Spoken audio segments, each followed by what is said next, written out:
Hello, welcome to Chapter 3 Podcast, the show for readers of science fiction, fantasy, and romance. This is season 3, episode 8, and today we are continuing on with our Witcher read along, and we will be discussing Blood of Elves, the very first full-length Witcher novel, which is exciting. And of course, if you would like to toss a coin to your podcasters, you can join us on Patreon or through channel memberships and get access to exclusive bonus content with each episode.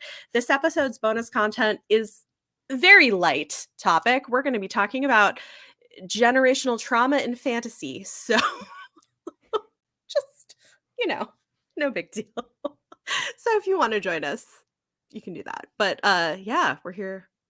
This is the first full-length novel. Indeed it is. And we're gonna see progressively less Geralt from here. Every book, less Geralt. Oh, great. Really? The most you ever see him is in like Last Wish and Sword of Destiny, and then from there it just gets less and less and less.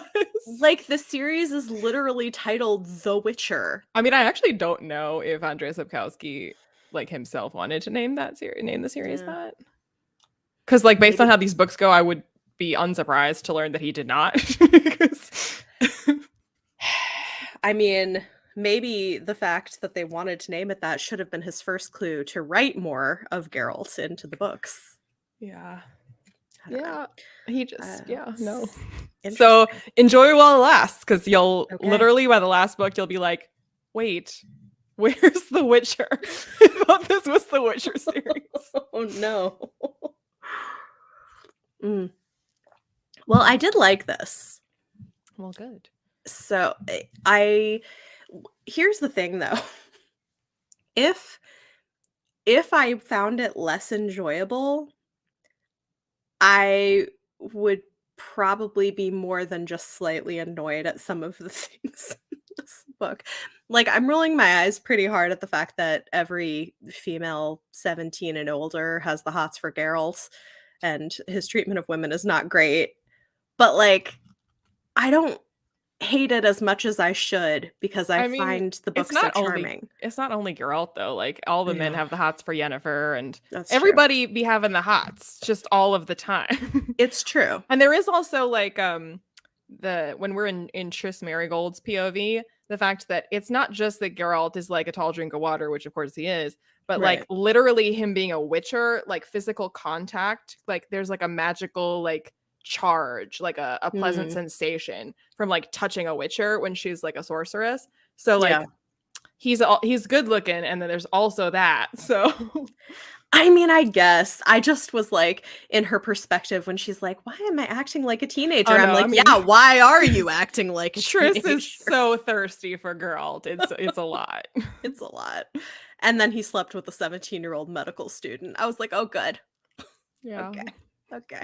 Although in fairness for Geralt, like he's not as long lived as like sorcerers, but witchers do live a lot longer than normal people do. So at that point, is he only supposed to like sleep with geriatrics? Like there's no one in his appropriate age range. But I mean, she's 17. I mean, yeah, it's. I'm not saying like, sleep with a 12-year-old, but I'm just saying that like he's like literally no one's in his age range other than like Yennefer and Triss. So Yennefer, we like Yennefer. I like Yennefer. Do we like Yennefer? I like Yennefer. I don't dislike her, but she's I think you know that she's not that well liked by people. And then I personally like, I don't if it was just like she's just a character, which I mean she is just a character, but if she's just the question of her being a character, she's a perfectly fine character. When it comes to like how obsessed Geralt is with Yennefer is what I'm like, I don't get it. I don't need to get it, because I get that he's obsessed with her, but like I don't personally see why he's so obsessed with her. I feel like often in these kinds of books, there are these women that are generally not well liked, and I almost always like them. I don't know what that says about me. That you're a contrarian? Maybe. I don't know, but I like her. I think she's I See, I enjoy feel her as a about her the character. exact same way pretty much that I feel about Denna and Who I Sabitha. also love. Yeah. I love Denna. I like Sabitha. Yeah. But Yeah, I feel about all three of them the same way, where I'm like, they're perfectly fine characters. Would I be obsessed with them? Do I get why these dudes are obsessed with them? Like, no, not really. But mhm. like, if this was just if they were just another character in the story, and we like somehow like surgically extracted the obsession part, like I honestly think more people would be fine with those characters. It's the fact that some characters obsessed with them and they're like, well, she's not that great. Yeah, which I guess I just think it's funny because it's like that's not the point. Like Oh people my get obsessed with people for no particular reason. Jessica, I don't know if you know this, Jessica, but Elle literally still ribs me about this. That the first time I ever met Elle from Elliot Brooks in person, Yeah. this was years and years ago.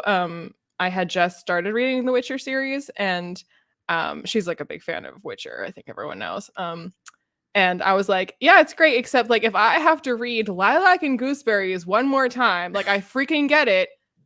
Yennefer smells like lilac and gooseberries. And so, like, literally to this day, whenever The Witcher comes up, if I'm talking to Elle, she's like, lilac and gooseberries. I'm like, it's too much. I mean, it's not a bad scent, you know. Yes, but like, Uh, how often is it mentioned? Like, I mean, so often. fairly frequently. Speaking of which, Unnecessarily. we should If she get like sends a letter Elle. to him, he's like, the paper, it smells like lilac and gooseberries. You're just like, does it? It's her signature scent, Leanna. She I probably feel like sprays it on the paper. with how much it's mentioned, it stands out to me because like I hate when people like bathe in perfume basically, and with how often it's mentioned, I'm like she must like reek of the scent that she's wearing. Where like after she leaves the room, it smells like it for days. Like I'm like, oh god. I mean, that is probably what she would do. She wants to be memorable. She probably has like a specialized perfumier who makes her signature scent that they don't sell to anyone else. I feel like that is what she would I do. mean, it's pretty easy to replicate. Lilac, gooseberries, two There's ingredients. there's probably something else in there that Geralt's just not picking up on. Even I mean, Siri also is like, smells like lilac and Lilac gooseberries when Yennefer's here.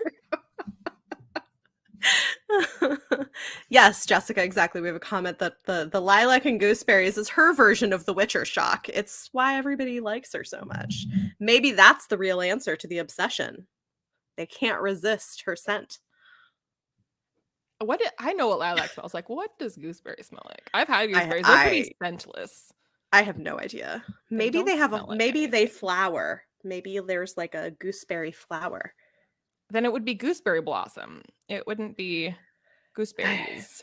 I don't know. What do maybe they have a smell when you're like cooking them into jam or They do something? not. Can Hmm. confirm.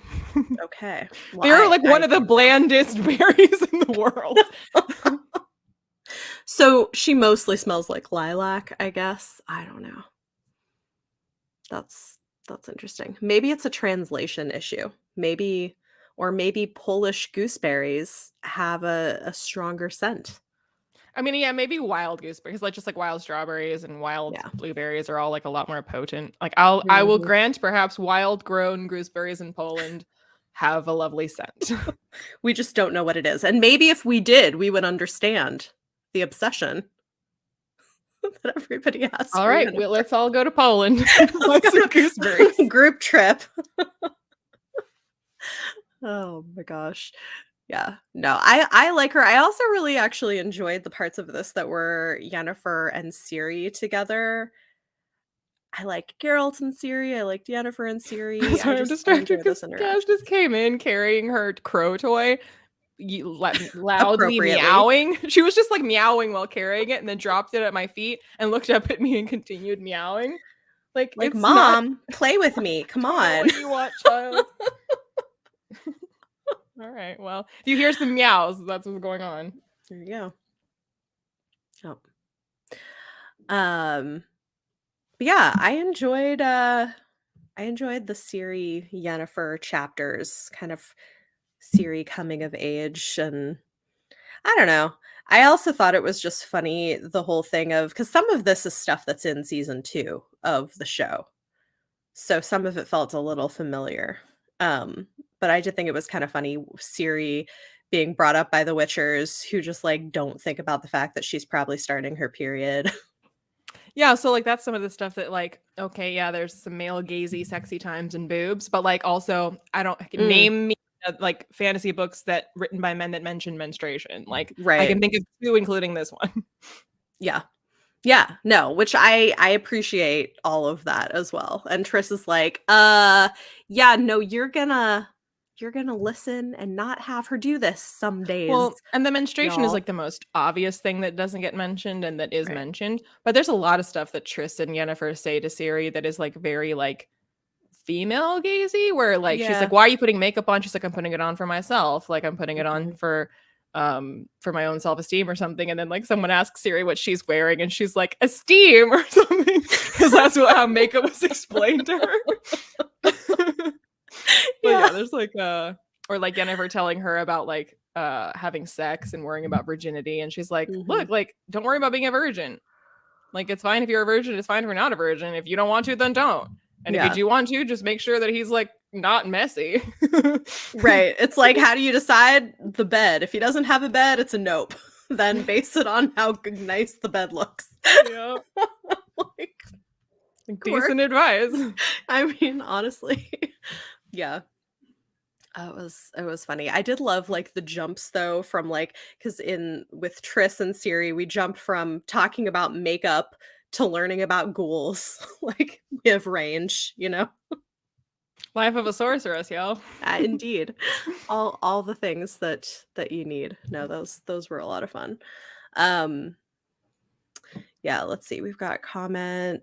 Jessica also liked those chapters the best. I loved how Yen told her to only sleep with dudes with nice beds. Yes, like as we were saying. Yes. Only sleep with dudes with nice beds. I mean, not a terrible way to make that choice, I guess. Well, I mean, she was like, no bed, then no. Dirty bed, also no. Clean bed, okay, take a look at the varieties of beds on offer and go with the whatever dude pleases you Yeah. best. And you still very likely will make a mistake, but he'll be clean. Yeah. Yeah. Exactly. Yep. Um yeah, I did find it irritating. Like Triss, I liked except for the thing of her being so into Geralt. Yes, It's a exactly lot. this. Matt says, "Got to get your bed game right, guys." That's it. That's it. Take the advice of The Witcher. Clean sheets and have like a nice duvet or comforter or something. Which, considering like the what we've seen of this world and the people in it, you can see why Geralt also would be, in addition to like just he's tall and handsome and masculine, blah blah blah. But he's also like clean or Mhm. cleaner and like more respectful, and like the Yeah. bar's pretty low, so you can see why they'd be like, I Geralt, mean, yeah, he's all right. I mean, it's true. Like, I'd probably be into Geralt too. Who am I kidding? I And he just doesn't really take advantage of Triss. Like she's really thirsty for him, but Yeah. he's like, nah. He's like, "We did that before, and this is where it got us. Let's Yeah. not And she's like repeat." constantly trying to like get him, and he's Oof. like, mm." Oh, man. I feel for her. It's rough. But he's still Meanwhile, kind to her. Like he's I not know, yeah, cruel. right. But it's like everyone knows that Yen is truly the woman of his heart. But like as someone, I think it is. I just said his name before we went live. Um, Yarpen Zegrin, who's like, "Would you carry your lady into the bushes to take care of business?" Like, I wouldn't. And everyone's like, "That's his woman." And Siri's like, "It's not though." And he's like, "He's taking care of her while she has the runs." Like, I can't imagine doing that for somebody I'm not banging. And he's really not banging like her. Like, Yeah. I mean, they did once, but like he's literally just doing it to take care of her. Yeah. No, he's like a decent person. Which is probably why I still like him, even though I'm like, sometimes, dude, come on.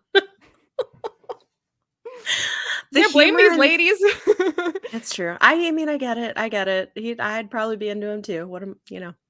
I really also just find this funny. Like the humor in these books really works for me. Well, I this is why I definitely get so annoyed at the show, because Geralt doesn't just stand around saying nothing. Like he right. talks a lot and he has a complete personality. Who would have thought? Yeah. Like Yeah. literally in the show, he just stands there, fights with a sword, and occasionally says fuck. Like I'm like, Yeah. and then like Dandelion is like a complete joke. Sorry, Yaskier is a complete joke in Mm, the show. And like, right. yes, he's like kind of silly, But like they have an actual friendship, and Geralt has like a 3-dimensional view of the world and personality and an actual friendship with Dandelion, and it just annoys me to no end how the Yeah. show made Geralt like. I mean, you talk about how all these women fall over Geralt, and we're like, yeah, but he has merits. Like you can see why they would. And the Mhm. show is literally only just because he's hot. Like he ain't got Yeah. nothing else going for him. I mean, it's true. He doesn't have much of a personality, which is unfortunate. Whereas in this, he's funny and there's a lot of humor woven into this, so I find myself laughing pretty I often. honestly usually find Ciri the funniest. Ciri is Ciri funny. has so much personality. She does. I love it.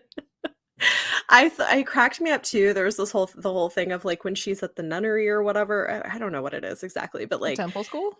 the temple school, and there's the boy who's got the like ye old porn hidden in the books, and she's like, "Oh, what's going on there?" Also, because like whatever she found it in, the title was like a really innocuous title. And she's like, Mhm. oh, is that what that title means? Show me some more of whatever that is. I think it was like a Yeah. medical book or something. She's like, I wonder what malady is being remedied here. Yeah. Yeah. And clearly he kinda likes her, but she was really young at that point Oh, too. not just kinda. He super duper likes her, like can barely speak when she's around. And like Yes. Yennefer's like, don't toy with him. And she's like, it's not my fault he likes me. Yeah, but you can decide what you do. It's funny. Which is Oh, Yennefer's yeah. point. Carissa says, "Get you a guy with clean sheets who carries you when you're having gastrointestinal issues." True story. True story. Yep. Uh, yeah, though I will say the pacing and structure of the book is a little weird. Oh, it's oh that so I told you like get ready for less and less Geralt. Also get ready for the structure and pacing to get less and less cohesive. This was Good. as cohesive and Geralt filled as you're gonna get. Great. It's like we have very, very long chapters, and it's kind of in mostly chronological order, sort of. I mean, But within a it's chapter, it's not even chronological. Like you'll go, yeah. some from some scene where someone says something and you're like, huh? And they're like, oh, I guess I'm being shown why this happened just now. Is this before? I don't know. Well, and then I feel like at the end of the book, all of a sudden we get like in chapter 6, all these perspectives and all these political things happening. And I'm like, whoa, okay. It's a lot. Yeah, there's no like set POVs, so you can be like, oh, it's one of the 5 or whatever, and it's not like Song of Ice and Fire, where at the very least there's like at the head of every chapter, you know who's talking to you.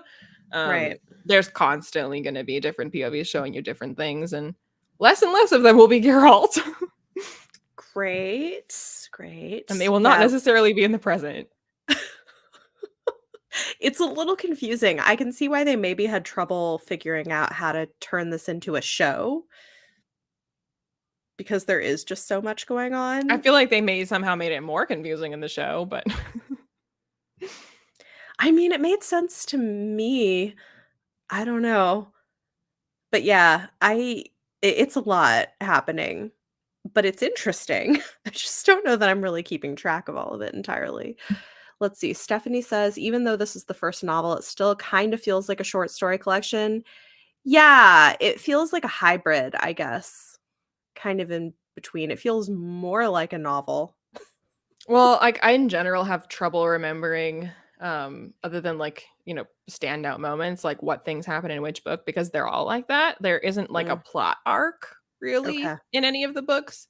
Um like I'm sure an argument could be made that there is one, but the only thing that like is certainly going to happen in every book, like you always get it foreshadowed. So like before we heard in Sword of Destiny about the Blood of Elves, and then oh look at that, the next book's Blood of Elves, and here we heard people talking about the Time of Contempt, and oh look at that, the next book is the Time of Contempt. So like they're gonna tell you the title in the book at some point, and you're gonna see why it's called that because people are gonna Mhm. philosophize about the title of the book. But other than that, like yeah, I would often have trouble remembering which thing happens in which book because it's just kind of like stuff happening, not necessarily in chronological order.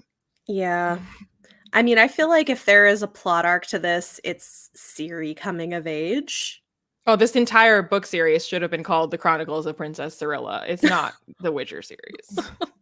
I'm sorry, it's not. Okay. Okay. It's definitely Fair like by enough. the Lady of the Lake, it's like at least 60% Siri, if not more. Which I'm not mad about. I like Siri. I think she's an interesting character. So, but Yeah. yeah. What gets really Yeah. bad is when it's not Siri or Yennefer or Geralt or any of the people. You're just in some other place, and you're like, I understand what's happening on this page, but I don't know why this page is here. I don't know Like, why I'm being told why does this. this matter? Great. Something to look forward to. It's a lot of like history lessons and politics and world of information that like is Mhm. tangentially related to the situation overall, but it's like all of a sudden we're like in this other place, these other characters discussing some issue, and you're like, what does this have to do with Geralt and Ciri? Why are we here? Oh, man. Yeah. Well, we'll see how it goes. I mean, this wasn't too bad. It was mostly entertaining, and I liked it. And yeah, this is like Siri going from girl to young woman. I feel like that's the arc of this book, basically. And she's Because at still the very childish by the end. she's still pretty She's young, not. but Yeah. she's like 14-ish at the end of this book. Yeah. I'm just So saying, it's like, like she's not like mature beyond her years. Like, she's no, very no, no, no. smart, but she's like Yeah, quite naive and like right. blabbering and Oh, innocent. for sure. But it is her going from like a literal like s- child to a blossoming young woman like, in the process of, growing into it. So, uh, yeah, The it's entire village is raising her. yes, everybody's got a And hand in it. with someone like Syria, it takes a village. Yes. What I And we're don't what drives me insane, um, it always drives me insane, is that, like, it's so like, of paramount importance to keep, her presence and her where she is a secret because people are after her. So the fact that she goes by Siri everywhere she goes, and it's not a secret what her name is, I'm like, "Really?" Like, you're like, "No one can know who you are." And you're like, "Yeah, but, like, could you use a different name?" Like, like what kind of everyone incognito could is figure this? it out. Yeah. That's I mean, fair. I feel like that's like a bare minimum of being incognito is just like going by a different name. Like You would think. the You would bare think. minimum. Everybody's trying to get her, kidnap her or kill her Or marry her or or marry train her her. or Everyone something. needs slash wants her. Yeah. I mean, I love that meeting that goes from we should find her. What do we do when we find her? Oh God, we're gonna fight over her. Best to kill her. So no one Right. gets her. And it's like, Right. oh my God. I know. It's like, well, I could kidnap her and like marry her off to a knight so she gets pregnant But I with a love couple how like kids. self-aware that little committee is because they're like, realistically, we're gonna fight over her if we find her. So we know ourselves, we should kill Mhm. her and deny ourselves like the opportunity to fight over her. And you're Yeah. like, I kind of respect how self-aware you are right now. I mean, it's a true story. So we'll see. We'll see what happens. I got a huge kick out of all of the letters, especially like Siri, like Siri You're writing writing to letters back Geralt. and forth to Geralt. Those were The ones that hilarious. and the stuff that got dictated to her by the what's her name from the temple. It's like she says I Yeah. have to say that I'm being well behaved and like Yeah. Those were great. And, yeah, like all the letters I thought were great. They were entertaining. Yennefer's like, "Hey friend, I missed you, Friend. Yeah. friend. How's it been, friend? Your Can you friend, Yennefer." like, "Oh, I'm your friend, am I? That's all I Geralt's like, am to you." this is the part where you would get the Yeah. gif of Henry Cavill going, "Fuck." He was like, "Oh, what do I call her? Friend." And she's like, But "Oh, friend."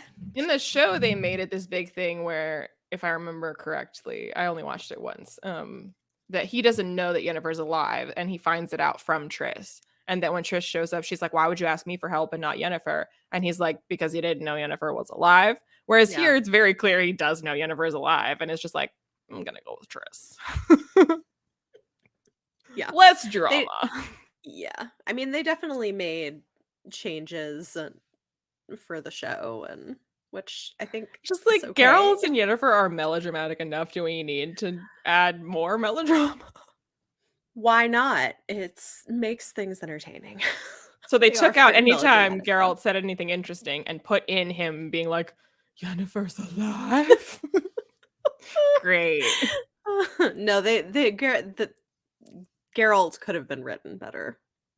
I for sure agree with that. Yeah. Also, Jaskier slash Dandelion. Yes. Yes. I that could have been Also, so much Ciri is better. so toned down in the show. She's Yeah. such a loudmouth, precocious, like in your face. Like she's a lot more like Ellie in The Last of Us. I haven't seen The Last of Us.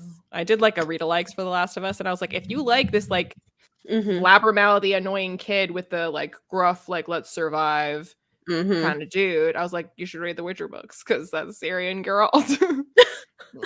Well, I do like that dynamic in The Witcher book, but I haven't watched that yet. You're always giving me shows to watch, and I can't keep up.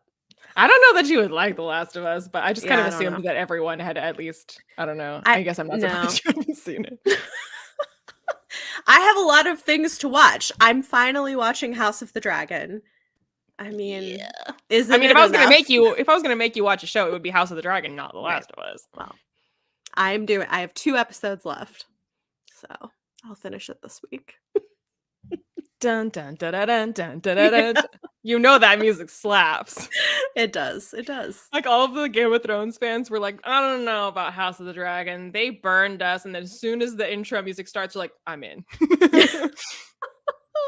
It's an excellent show. I it's very interesting, which we need to discuss if we're doing a thing talking about that, not on this channel.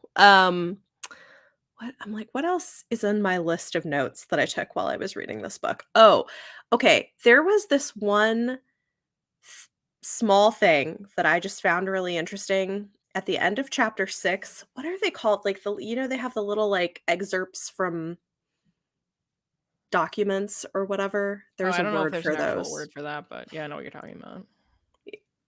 Yeah, they're called, I think they're like epigraphs at the beginning of a chapter, but because they're at the end of the chapter, I don't know what you would call them. Anyway, point being, at the end of chapter 6, there's one that I think is really interesting, that's somebody arguing that you should sterilize all women who become sorceresses so that they can't have children because they don't think that they should have just like give birth to them, that people nobody should be born with magic or something.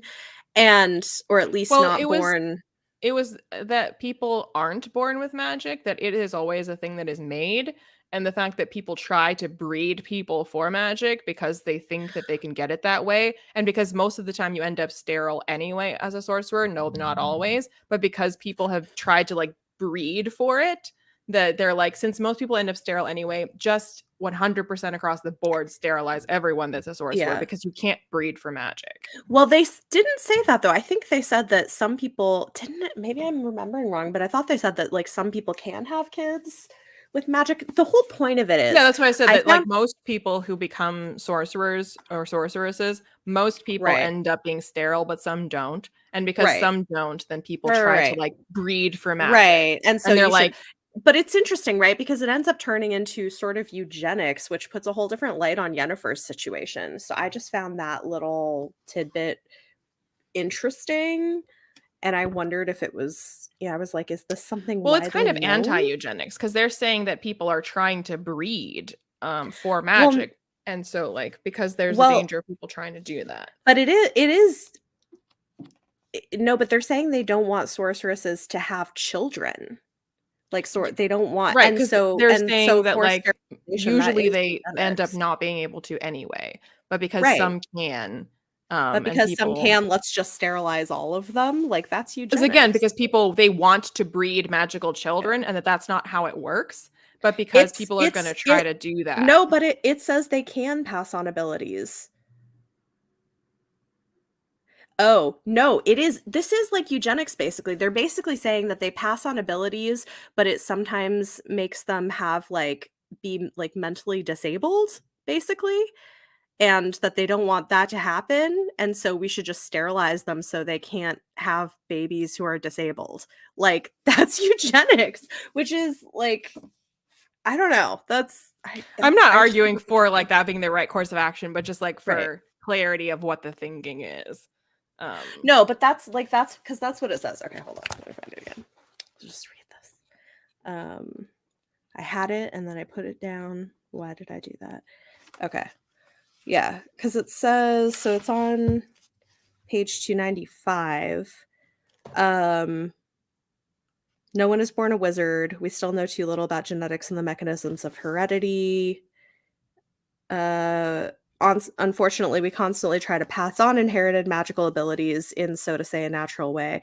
Results of these pseudo experiments can be seen all too often in town gutters and within temple walls. We see too many of them and too frequently come across morons and women in a catatonic state, dribbling seers who soil themselves, seeresses, village oracles, and miracle workers, cretins whose minds are degenerate due to the inherited uncontrollable force. Etc.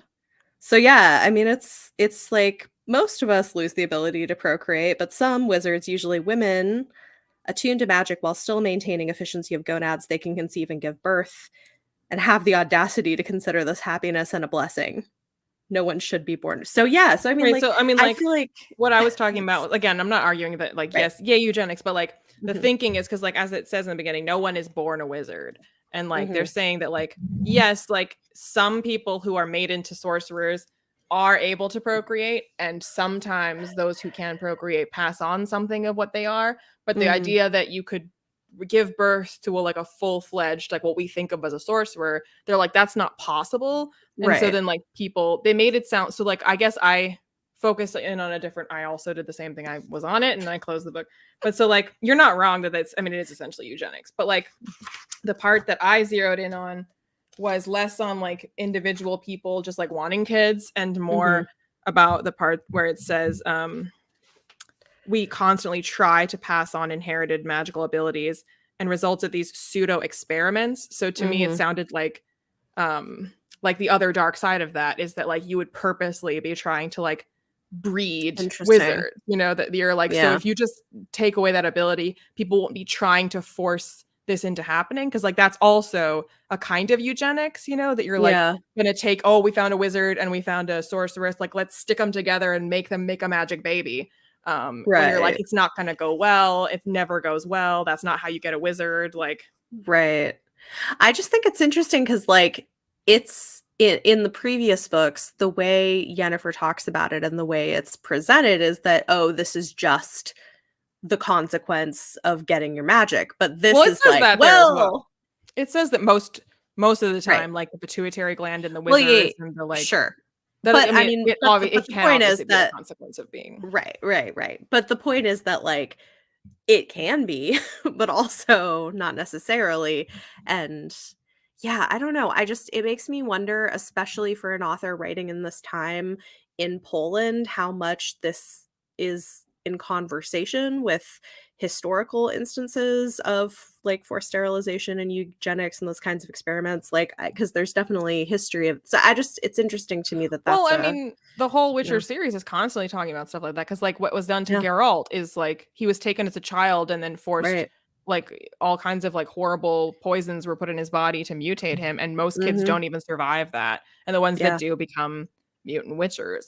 And so, like, and then there's people that are like mutating themselves basically to become sorcerers because, again, wizards aren't born; they're made. So, like, just right, like and then often they become sterile as a result. Just like I think they said that witchers also are often sterile yeah, because of again, you know, what they've done to their bodies. So it's I'm sure that the eugenics part of it might be consciously or subconsciously part of it, but it's a lot to do with like trade-offs, you know, that mhm. like there's you don't get anything for free and that like by getting enormous power then you also lose the ability to then like create life is like often what is in fantasy. Mhm. Yeah, I'm sure there's some of that. I just wonder between that and the sort of subtext of what's happened, like the stuff that's happening with the elves, for instance. It like because he's Polish, and so I feel like a lot of it reminds me of things you think about, like Nazi Germany, for instance, and some of the things that went on under that regime. Um, with like the racism and the eugenics and the like, so I just it makes me wonder like how Well, I much mean, of they this talk is earlier, or not, I shouldn't say I think it is actually earlier, but it doesn't really matter what order it's in. About when they're talking about the elves being there Mhm. before anyone else. But about how most people have some elf in them because like people have Right. been mixing for Mhm. forever, but now it's Yeah. suddenly a race war and they're like elves versus humans versus dwarves or whatever, and they're like, you Yeah. know, we've been like mixing together for a while now. Yep. But they were massacred and now yeah, so I just think it's interesting. I'm sure some of that history growing up there probably informed some of the themes here, but Combined with just like all the folklore that it's drawing on. yeah. Yeah, for sure. Um, yeah, I thought it was interesting. I think it was Geralt saying this to Siri, maybe, with all of the stuff about the elves, saying that neutral doesn't mean you're indifferent. You can kill hatred inside of yourself, which I was like, that's interesting. And yet Geralt still gets involved in stuff, even though he's like, yeah, I'm going to be neutral. But yeah, there's definitely times like in the book where Geralt is in these situations and like Dandelion will get frustrated about it too, where like you could easily just sell your services right now and just like, get us out of this. But he's like, I refuse. It's not, Yeah. it's outside of my code. And you're like, bruh, like just be practical right now. Don't be like, I, only kill monsters. I don't participate in wars. I'm not a soldier. And you're like, you need to be transported in this caravan and you have a sword. Can you just do some like personal bodyguard duty, some like security work? Just for a minute. Like, and he's like, no, I refuse. I will carry water for you. I will chop wood for you. And it's like, Yep. Yep. Geralt and his code of ethics, you know? just Oh. like, I mean, and this is why it does, I'm not saying that you couldn't understand where Geralt's coming from at all, but you're kind of prepped for that when you read Last Wish and Sword of Destiny, where Yeah. like the whole lesser evil story where he refuses, even though arguably he's created the situation by not doing anything about it, but he's like, I will not actively do the evil thing. There is no such thing as a lesser evil. There's just evil.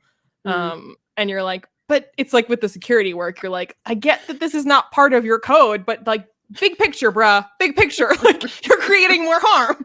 What's wrong with Yep. you? That's his thing. So Well, I what are you always gonna do? actually it's always with Alex because of the references in Sun Eater. But have you seen Kingdom of Heaven? The movie? No. It's an old movie, so like I it's not I know. you could have seen it. It's I could have. I could have. I Well, remember when it came out, but it's there's a just so war many movie. references to Kingdom of Heaven in the Sun Eater books. It's like it's stupid. But anyway, I love the movie. But so there's it's about the Crusades and the King of Jerusalem Yeah. and I know whatnot. what it's about. I remember, like, it was when it was a thing, but So Sibylla Ava Green is married to this like complete asshole who like it was an arranged marriage, and she's the sister of the King of Jerusalem, and the King of Jerusalem is a leper, so he's about to die, and maybe I did see it. it's really It was a good. long time it would have been a long time ago, though. This sounds familiar. I may have seen it at some point, but, like, Well, once, anyway, the years king ago. is about to die, and so then because his sister's married to this asshole, well then he's gonna now be in charge as soon as the leper king is dead. So they're trying to convince Bailey and Orlando Bloom's character, like, if we assassinate Sibylla's husband, will you marry Sibylla? So then you can inherit everything when the king is dead. And Orlando Balian is like, no, I won't be party to that. And it's like, but all of Jerusalem will be in the hands of this dick if you like this one little death and you marry. Would it be so bad to marry Sibylla? And Balian's like, no, I won't do it. And Sibylla was like, she has this line, which is what I'd want to say to Geralt. And when she's like trying to like one last chance to convince Balian, and she's like, there will come a day where you will wish that you had done a little evil to do a greater good. Hmm. And like that's the argument that they try to make. I know in the Yeah. lesser evil story, but in general, like with Geralt's attitude, you're like, bruh, Yeah. you're not wrong, but big picture. Yeah. Yep. Yeah. see what else in this. There were just like that. There were so many things happening in this book. Okay, we have this like there's prophecy. Oh, and constant destiny. Mm-hmm. And this whole thing of like the white flame, which I did The think it was child of kind. the elder blood. Yes. Yep, that too. I did think it was kind of interesting, this idea of sending preachers basically to the streets to proclaim the good news of the white flame. Well, I mean, they're people who like genuinely zealously believe. Mhm. So when you Well, see like yeah, sending preachers, it's not like the corporate office sent them out. Like it's like, also kind of spontaneous. Like I when you see guess. I people guess preaching on the street, they're not necessarily sent by corporate.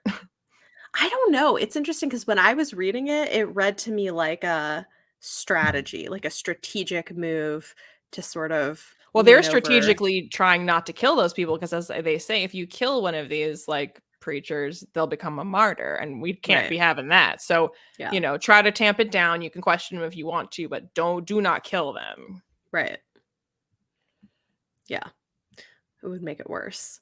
But I did wonder if it's like a strategic move on the other side of trying to kind of win over the people before they even get there.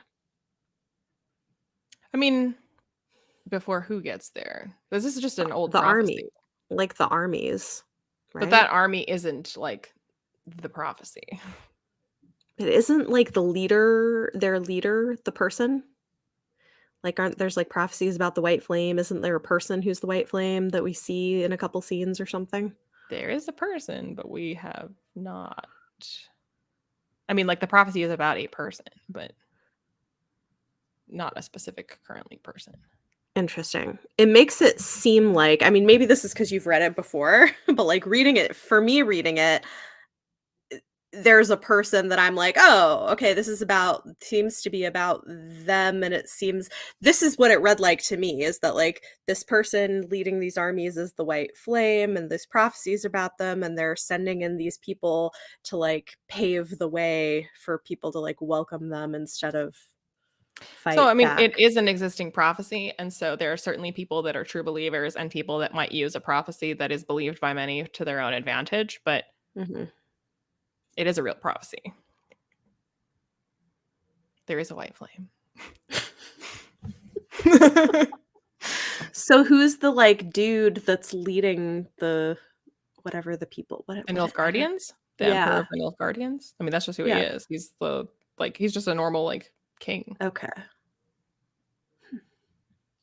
So what is the white flame thing about then? Is it like I don't okay. Anyway, I guess maybe we'll find out. But that was what it read like It's to like an me. end of times type prophecy. They're like, the white flame will come and See, it'll. Matt, this is what I'm saying. Isn't the Emperor of Nilfgaard the white flame? That's what I thought. That's what it reads like.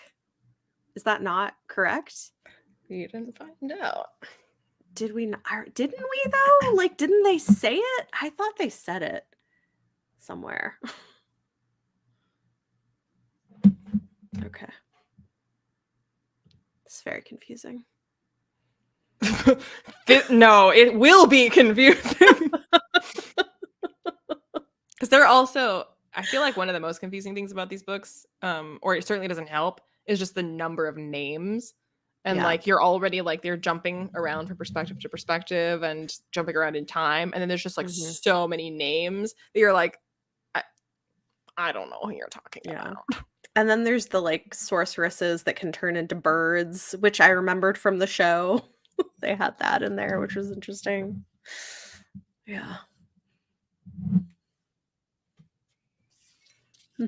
Yeah, there's a lot of interesting I mean, I think they talked about this more in Sword of Destiny is where I think they talked about it, but it's still relevant in these books about like global warming is Mm, like a big theme where like climate change is happening and how the air is polluted and how nothing grows the way it used to and the sun isn't strong enough to grow things the way that it used to and things are grown in greenhouses instead because it's the only way to do it. And part of this end of times prophecy is about the coming of the snows and colds and like an ice age basically. hmm. Interesting. which is a little Song of Ice and Fire. Yeah, that's true. Yeah. And then there's this whole thing of like, I guess Yen is trying to get Ciri to use her magic more and something about portals, but I don't really know. I don't know. There's a lot Well, they use going. portals as a kind of magic, but she was talking about like where so I'm trying to divorce what happens in this book from what I know what happens later and from what gets explained more later. But they're constantly talking about like kind of like the cosmic place of the world and where their Mhm. place in it is and about where their magic comes from and how like access to it and how that works and how much of it like I think it's in this book. I'm going to go ahead and say that it is. I'm pretty sure it is. That Geralt talks about when he's killing things and what he's willing to kill. Like what are the monsters, that he's willing to kill? And Mhm. um it's mentioned by Geralt that it's partly at least to do with where they originally come from, and Hmm. that if they are not part of this, if they're not supposed to be a part of this world, they don't belong here, then that's like something that he would kill. Interesting.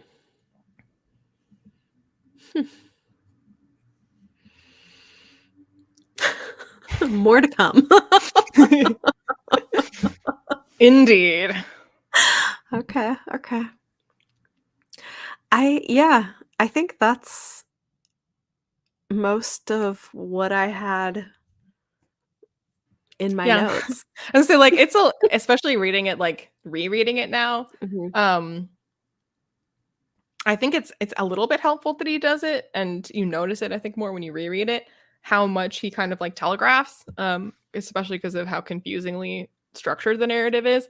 Then at the Mhm. very least, because he keeps saying like names and key phrases and prophecies over and over again, that it's kind of almost like a handrail where like you're in just the utter chaos of the wild structure of these plots where you're like, don't know where we are, or why I'm being told this.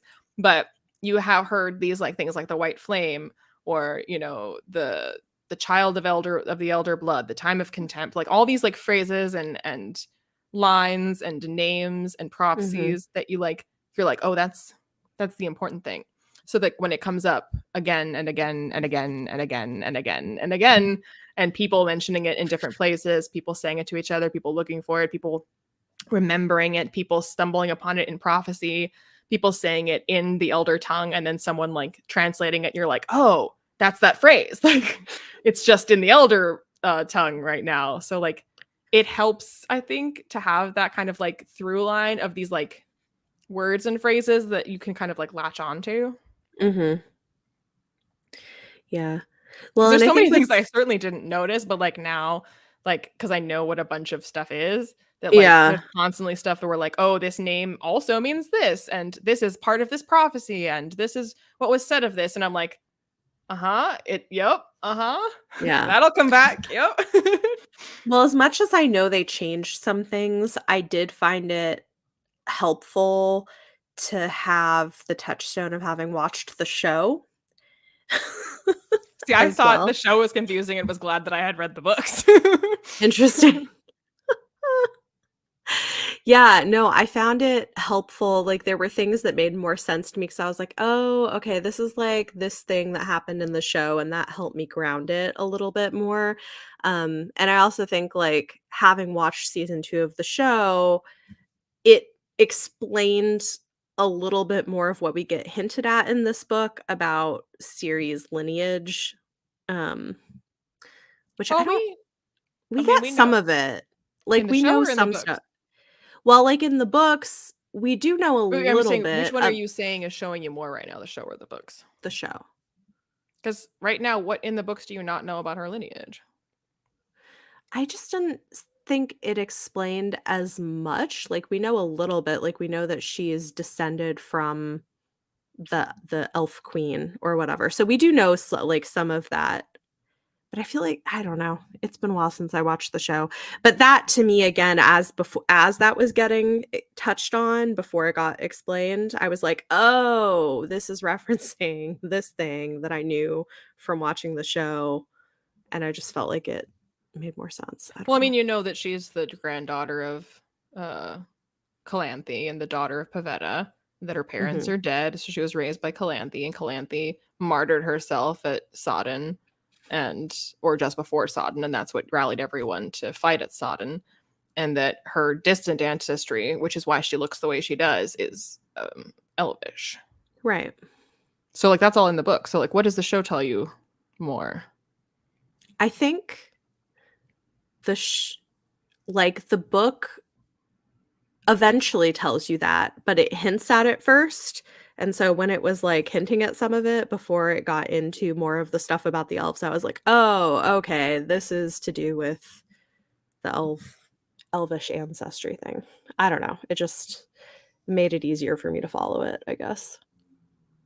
I mean, like they make a big deal about Ciri being special and destined for Geralt and Mhm. the child surprise and the lion And the cub of lion Sintra. right. Yes, there's a lot of that. So that's what I kind of mean. Like there's all these names and all these phrases that you're like, every time you see the lion cub of Sintra, you're like, I know what we're doing. I know what we're talking about. This seems important.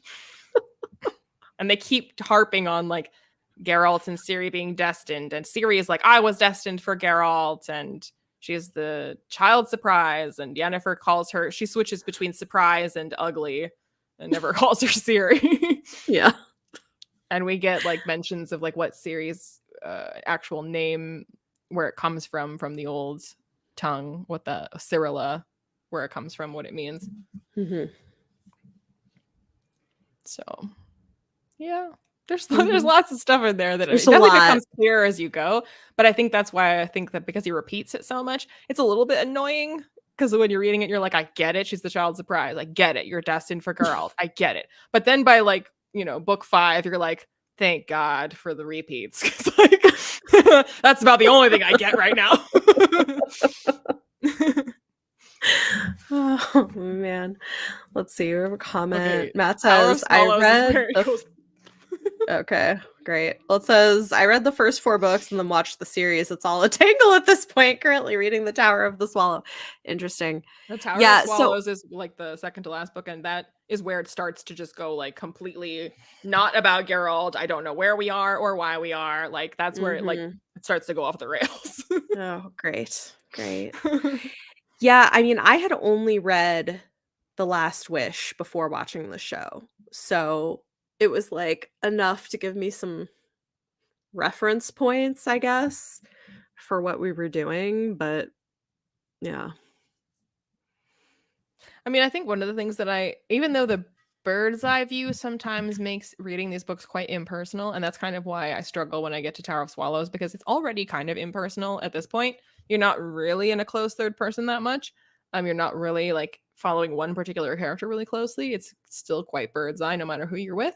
And it gets even more bird's eye and hop, skip, a jump across all the times and places to tell you everything that's happening in Mhm. Tower of Swallows and Lady of the Lake. But at the same time, I appreciate that because, like, most of the time when you're following a perspective in first person or close third person, your take on what's happening is more the woods, and he is more the trees, and he's giving you the woods, where like the macro political and macro cultural and macro historical story that he is telling is more apparent to you. Like the Mhm. way that you're not seeing it through like, oh, this one person who wants to like marry this person and is afraid of battle and has their like personal issues going on, which is interesting to read Right. as a character driven reader. But you do miss the wood for the trees when you're like so much in the heads of your particular characters. And here, like, I miss being with characters because I'm a character driven reader, but like the macro of like the global story he's telling is like definitely his focus more and becomes apparently his focus as we get further and farther on in the series, where it's like less and less about particular characters. And that's why you get these scenes where they're talking about it's some political council, it's some diplomatic meeting, it's some historical moment, and you're like, okay, I don't know who any of these people are or why I'm here, except I do get why I'm here, because like I get what you're telling me is like the Mhm. political, economic, historic situation here. But as Mhm. like a character reader and as a normal fantasy reader, you're like, but how does this affect Geralt? Like, why am I here? And you're like, he'd be like, well, it doesn't. Like, I mean, it affects him because he's a part of the world, and I'm telling you about the world. And you're Yeah. like, okay, that's a very different way of telling a story, but like I Yeah. get it. Yeah, which is it's kind of interesting because another book I just finished reading is sort of similar, but more well, I guess more character focused than this, but also I think similar is The Grace of Kings by Ken Yeah, I've read the Liu. Dandelion Dynasty. Yeah, it's because it also similarly feels like, okay, yeah, you do kind of get to know these characters by the end of the book, but like it's really much more concerned with the political landscape of what's going on and Grace how of Kings is the most character driven of that quartet. great. So my it's not my Grace of Kings is my favorite, but everyone hates the like second half slash last third of the Veiled Throne, which is the third Hmm. one. And I Mhm. loved it. Like I was like, Oh. everyone was like, "Oh, Leanna, just push through that one. The third one's the worst one. You're not gonna like it." And I was like, "What are y'all talking about?" That was my favorite because like we stopped doing this big political thing and we like zero in for I grant for people who are annoyed with this a pretty unreasonable amount of time on a pretty small scale thing that takes Mhm. a lot of time to talk about and for this character to go through. But Yeah. like we halted all the big stuff to just like have this little story about this like kind of small situation, and everyone's like, why are we doing this, what's the point of this? And I was like, I love this because we just stopped to have these like character moments. See, I like that too. Like my favorite parts, I mean, I think it's an interesting project, but like my favorite parts of the first book were like seeing things with specific characters. Anyway, I You have might be thoughts like about it. me where you like the second half of Veiled Throne I better than might. other I stuff, mean, I often seem to have controversial opinions about these but things. you and I often disagree, so it'll That be is nice if true. we agree about this. Just let me That's know when true. you get to the second half of I'll let Veiled you know. Throne, and then you can tell me if you're I'll annoyed or happy. I'll let you know. But yeah, it's interesting when it's like you have characters, but the author is more interested in like I think in Grace of Kings, it's like not just the political historical landscape, but it's also how the choices of people affect And the history. engineering. Yeah, Let's that too. not forget the engineering. And the engineering, Which yes. speaking of, like, Andrzej Sapkowski does it's not a really I mean, it's a little bit, but it's not even really a training montage because like, it's a lot of authors will kind of hand wave it and be like, "And he showed her the ways of the sword, and she was doing it," whatever. Like, it's just, like, Mhm, vaguely training is happening. Or they could be like Yennefer and Ciri, or, "Oh, she's teaching her the things," vaguely. mhm. But he spends a lot of time on, like, these specific training exercises and why this is useful and, like, how you need to move the sword and how you need to move your body and what kind of equipment we're going to be using to like train you to have the right like muscle reflexes when she's in Kaer Morhen with the Witchers. And the same Yeah. thing with Yennefer. Like it's not that Yennefer's vaguely training her. She's like, here's this exercise, here's this question, here's this magical thing, here's this lesson. Like you're like, he's thought through like and done research as because like with fighting, that's not magic. You can say whatever you want, but like you have to know a little bit about like Yeah. anatomy and like and fighting styles to be able to write the parts where she's training in Kaer Morhen. So there's a lot of it that like if you're not interested in it would be really boring, but I just appreciate that it's not hand waved, that it's not like Mhm. and she trained for them at a time and got some bruises and it happened. She's great at fighting now, trust me. It's like he like actually go like you feel like you've been training with Ciri. Like you see all the Mhm. stuff she's doing and how she's getting beat blood and like black and blue and Triss is like, you, you're being tortured. And Sirius like, again, I'll never be strong. She's great. Oh man. Jessica says, I'm hoping this gets better. More than 50% of Grace of Kings is a slog. Okay, so because we're doing it for our Patreon book club on my channel this month. I did a read Jessica, along on my Patreon. We read all four together. oh, interesting. I kind of want to read the rest of them, but I don't know that other people are going to be up for that. I will eventually. But I think Jessica, the last like 30% of it, I feel like you'll like better. I think it's more interesting and it has more interesting female characters as well, which There apparently is are a controversial. There are people who don't like the way he handles women, which I just well, disagree there with. are it's reviews that say this there is not aren't about Grace of women Kings. in the books, and there are most of the POV characters by the end of the series are women. Okay. Well, even in the first one, like there's a lot of women and they're interesting women and I There's like the even way more he women as it goes on. yeah. Like I like the way he handles women, so it's interesting to me that there's so many negative reviews hating the way he anyway, I have thought this is not what this episode is about, but I have thoughts because Well, there's a lot of negative opinions about how Sapkowski handles women, so yeah, he's in good company. I guess that's true. Oh man. Okay, so we've been going for like an hour, so we should definitely move on. We're gonna move into On My Radar. We'll talk about recent or upcoming book releases. Well, like actually, it's really I now just do it for the current month. Mostly April book releases in sci-fi and fantasy that I'm excited about. Maybe Leanna, do you have any okay. I have that I am excited. I'm excited for nothing but First Law rereads. Fair enough. But if you enjoy the podcast, we would appreciate if you take a moment to rate and review us so we can continue to reach more listeners, or comment below if you're watching us on YouTube. And if you're interested in getting early access to episodes and exclusive bonus content with every episode, consider tossing Nice, a coin light, to your fluffy bonus content like generational trauma and like fantasy, generational trauma and inspired by the Blood of fantasy. Elves. Yes, that's what we're doing this week. It's very light and fun. Sometimes it's light and fluffy. It just depends. But yeah, channel memberships or Patreon, you can get access to that. Huge thanks to all of our supporting patrons, including our World Expander patron, Stephanie. You all make this possible, and we appreciate you. Again, as we told you, we'll be talking generational trauma and fantasy for bonus content this week.